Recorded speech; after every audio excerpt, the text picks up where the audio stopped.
The POR code on a Bosch dishwasher appears when a blockage or defective control module is detected. This code can be caused by a blocked water pump or a faulty control module. To address this issue, the water pump can be unblocked by opening the dishwasher door, removing the bottom rack and spray arm, and taking out the filter unit. The residual water should then be removed using a sponge, and the pump cover pried off to remove any foreign objects from the pump. After reinstalling the pump cover, filter unit, and spray arm, and replacing the basket, the dishwasher can be tested.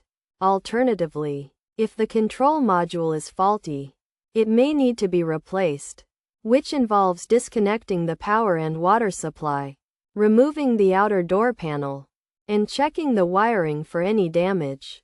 If the wiring is undamaged, the control module can be disconnected, replaced with a new one, and the wires reconnected. Finally, the control panel and outer panel can be reinstalled, and the dishwasher plugged back in to test if the issue has been resolved.